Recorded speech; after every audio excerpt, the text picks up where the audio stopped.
इस कहानी की शुरुआत करते हैं एक इस वीडियो से, जिसमें आप साफ साफ देख रहे हैं कि एक महिला एक पुरुष जो ज़मीन पर बैठे हुए हैं और वहीं कुर्सी पर बैठा हुआ है एक पुरुष जिसके पैर धुले जा रहे हैं। और पैरों की धुलाई कुछ इस तरीके से हो रही है कि जैसे कोई भगवान बैठा हो और उस भगवान की सेवा हो रही है। हर एक व्यक्ति की स्वेच्छा होती है किसी में आस्था रखने की। हो सकता है कि ये आस्था के नाम पर इस पुरुष की सेवा कर रहे हों। लेकिन कहानी की शुरुआत होती है नासिक के एक छोटे से गांव से, जहां पर एक अशोक खैरात नाम का लड़का होता है जिसकी जॉब लग जाती है मर्चेंट नेवी में। जब उसकी जॉब मर्चेंट नेवी में लग जाती है तो वो शिप पे रहना स्टार्ट कर देता है। शिप पे रहने के साथ साथ वो कम से कम 50-100 देशों को घूम लेता है, वहाँ की संस्कृति को समझ लेता है। साथ ही साथ भारत के जितने भी बंदरगाह हैं उन बंदरगाहों पे भी जाकर के वहाँ की लोकलिटी को, वहाँ के जो नेचर है, वहाँ का जो कल्चर है उसको भी समझ लेता है। जब इस व्यक्ति को सारी इस तरीके की नॉलेज प्राप्त हो जाती है, फिर धीरे धीरे ये उस नॉलेज को एक षड्यंत्र के थ्रू अपने बिजनेस को बढ़ाना स्टार्ट कर देता है। ये व्यक्ति अपने आप को एस्ट्रोलॉजर या कह सकते हैं भविष्य को पढ़ने वाला व्यक्ति साबित करना स्टार्ट कर देता है। और धीरे धीरे ये किसी भी व्यक्ति के डेट ऑफ बर्थ देख कर करके उसके भविष्य को बता देता है। धीरे धीरे जब ये अपने गांव में रहना स्टार्ट कर देता है, जॉब छोड़ने के बाद लोग बाग इससे जुड़ना स्टार्ट हो जाते हैं। जब भी कोई व्यक्ति अपनी समस्या लेके आता है, मान के चलिए किसी की शादी नहीं हो रही है, तो इसका कुछ तुक्का या किस जो भी हो उसके हिसाब से ये उसे बता देता था। कुछ लोगों के काम भी हो जाते थे।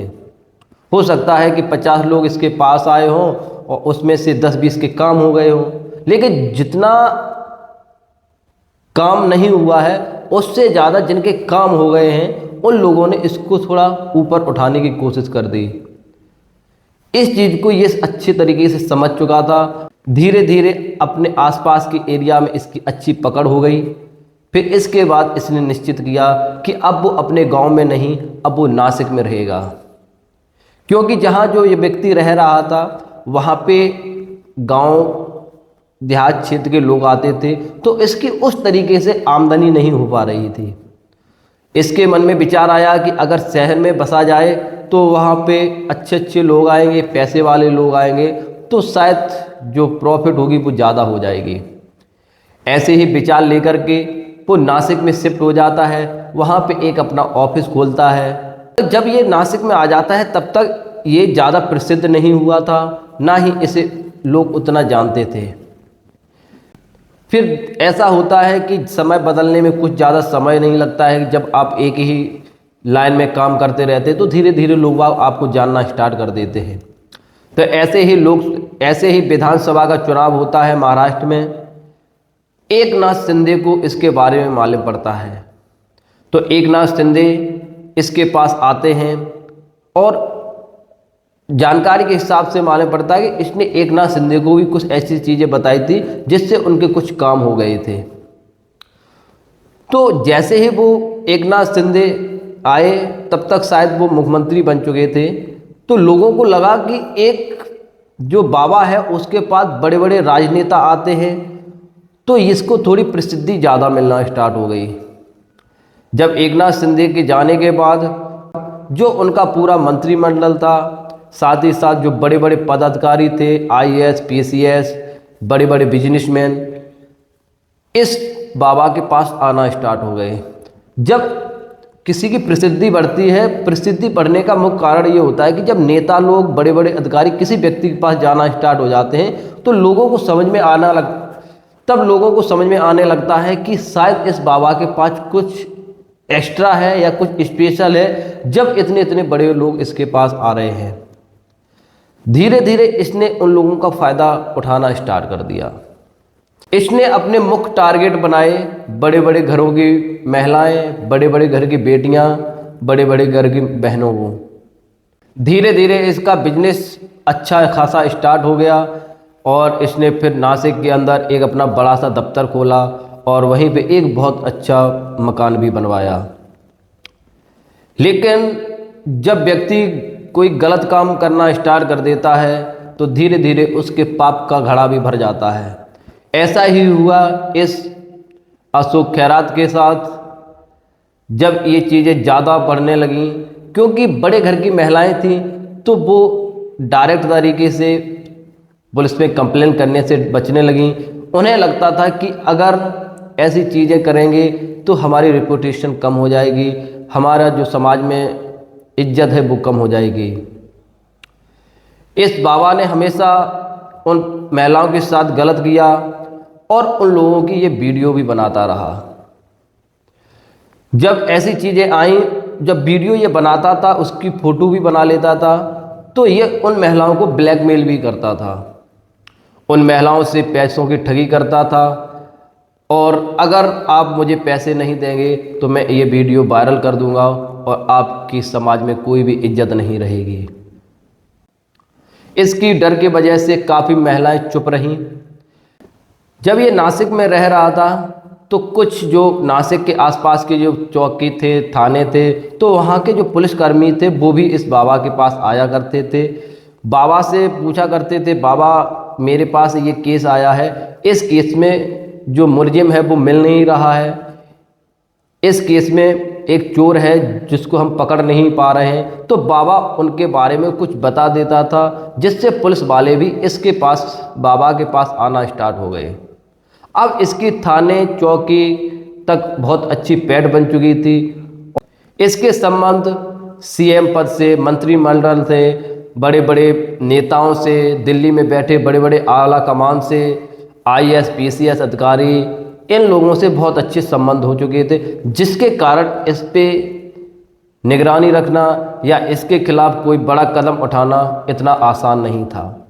लेकिन इसके खिलाफ कुछ ऐसी चीज़ें स्टार्ट हो जाती हैं जिसको आज पर्दाफाश करने में कोई गुरेज नहीं है और ना ही कोई ऐसा मलाल है कि मैं इसके ऊपर आरोप नहीं लगा सकता हूँ। एक बार की बात है, इसका एक कर्मचारी होता है नीलेश यादव। नीलेश यादव एक महिला को ब्लैकमेल करता है, उसको एक न्यूड फ़ोटो भेजता है कि आपकी ये फ़ोटो मेरे पास है, अगर आप मुझे इतना रुपए नहीं देंगे तो मैं इस वीडियो को, इस फ़ोटो को वायरल कर दूंगा। महिला को लगा कि शायद ये कोई फ्रॉड होगा, कोई ब्लैकमेल करने वाला होगा जो मुझे ब्लैकमेल कर रहा है। उसने इग्नोर कर दिया। लेकिन कुछ समय बाद वो एक महिला जब किसी भीड़ वाले स्थान पर जा रही थी तो नीलेश यादव उस महिला को एक वीडियो दूर से दिखा देता है कि ये कोई फेक या नकली वीडियो नहीं है, ये आपकी असली वीडियो है। जब ये चीज़ वीडियो देख लेती है तो वो महिला इस नीलेश को पकड़ने की कोशिश करती है, लेकिन उस भीड़ में ये नीलेश गायब हो जाता है। तो नीलेश उस महिला को व्हाट्सएप पर वही वीडियो भेज देता है और कहता है कि आप मुझे रुपए दीजिए, नहीं तो मैं ये वीडियो पूरे सोशल मीडिया पे सर्कुलेट कर दूंगा। महिला डरती नहीं है, वो सीधे थाने में जाती है और अपनी एफआईआर लिखवाती है कि इस नंबर से मेरे पास कॉल आई थी, इस नंबर से व्हाट्सएप पे ये वीडियो भेजा गया है, ये व्यक्ति मुझे ब्लैकमेल कर रहा है। जो उस वीडियो में व्यक्ति दिख रहा था उस महिला के साथ, उस व्यक्ति की जो इमेज थी, उसका जो चेहरा था वो धुंधला आ रहा था, जिससे पहचानने में आसान नहीं था। जब नीलेश को पुलिस पकड़ लेती है, जो बाबा था अशोक खैरात, इसको पुलिस स्टेशन में बुलाया जाता है, उससे पूछा जाता है तो बाबा एक नई कहानी बना देता है। बाबा कहता है कि एक कुछ लोग हैं जो मुझे फेक वीडियो भेजते हैं और उसमें कहते हैं कि ये वीडियो आपका है और मुझसे वो लगभग 5 करोड़ की मांग कर रहे हैं। पुलिस को लगता है कि बाबा भी अपनी समस्याओं से जूझ रहे हैं, तो शायद ये कोई बड़ा स्कैम है, इसलिए उस समय उस नीलेश पे और बाबा पे कोई कार्रवाई नहीं होती है। लेकिन धीरे धीरे जब समय गुजरता है, एक महिला उस बाबा के खिलाफ फिर एक एफआईआर लिखाने जाती है डायरेक्ट तरीके से कि ऐसे ऐसे एक बाबा है जो मेरे साथ ये गलत काम किए हैं और उसने मेरी वीडियो बना ली है वो मुझे रुपए देने के लिए ब्लैकमेल कर रहा है, इस पे आप संज्ञान लीजिए और उस बाबा के खिलाफ कार्रवाई कीजिए। लेकिन बाबा की इतनी ऊपर तक पैठ थी कि पुलिस भी उस बाबा तक नहीं पहुंच सकती थी। जब ये केस एक से दो चार केस ज़्यादा हुए, धीरे धीरे केसों की संख्या और बढ़ी, तब ये पुलिस को लगा कि वास्तव में कुछ ना कुछ गलत चल रहा है, इस पे अब कार्रवाई होनी चाहिए। धीरे धीरे पुलिस में एक ASIT की कमेटी बनाई जाती है। उस कमेटी में बाबा के खिलाफ सबूत ढूंढने की कोशिश की जाती है, लेकिन सबूत मिल नहीं रहे थे बाबा के खिलाफ, क्योंकि जो गलत काम हुआ था वो बड़ी बड़ी घर के बहनों बेटियों के साथ हुआ था। बड़ी भर की महिलाओं जो IAS PCS अधिकारी के घर से हैं, जो बड़े बड़े मिनिस्टर हैं उनके घर से हैं, जो बड़े बड़े मंत्री पद पर बैठे हुए उनके घर से हैं। तो कोई भी महिला सामने आने की कोशिश नहीं कर रही थी। लेकिन फिर समय बदलता है, प्लानिंग की जाती है कि इस बाबा को कैसे पकड़ा जाए। उसके लिए एक टीम बनाई जाती है। उस टीम में प्लानिंग की जाती है कि बाबा के केबिन तक पहुंचना या बाबा के जो मोबाइल से उनको लेना या उनकी जो CCTV कैमरे हैं उनको चेक करना इतना आसान नहीं है। टीम ने एक प्लानिंग की। उन्होंने कहा कि इस तरीके से माहौल बनाया जाए कि बाबा के बेड तक पहुंचा जाए। तो उसी टीम में से एक व्यक्ति को चोर बनाया गया और उससे बोला गया कि आप भागते हुए जाइए और उस घर के अंदर घुस जाइए जहां पर हम लोग दबिश मारेंगे आके। धीरे धीरे वही प्रोसेस पूरा कंप्लीट किया जाता है। एक व्यक्ति चोर बन करके बाबा के घर में घुसता है और पुलिस उसके घर में छापा मारना स्टार्ट कर देती है। जब पुलिस छापा मारती है, जितनी CCTV कैमरे की रिकॉर्डिंग थी उसको निकाल लेते हैं। बाबा का मोबाइल था, उसको बाबा को मोबाइल को ले लेते हैं और वहाँ पे जो पेन ड्राइव्स वगैरह मिली थी उसको भी अपने कब्जे में ले लेते हैं। लेकिन ये सभी चीज़ें बिल्कुल शांतिपूर्ण चल रही थी, किसी को कोई भनक नहीं थी। इसके बाद सोशल मीडिया पे एक बहुत तेज़ी से वीडियो वायरल होता है। इस वीडियो में जो महिला है वो एक कोई आम महिला नहीं है, वो महिला है महाराष्ट्र की महिला आयोग की चेयरपर्सन।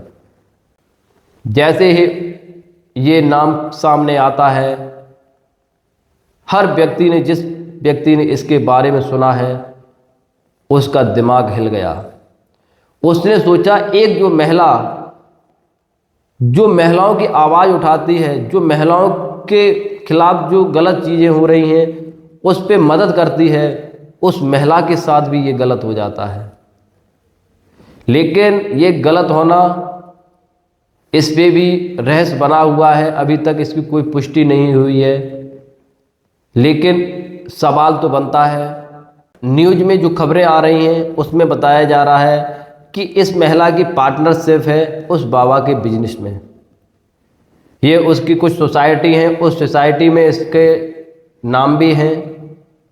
तो अब क्या कह सकते हैं इसके बारे में।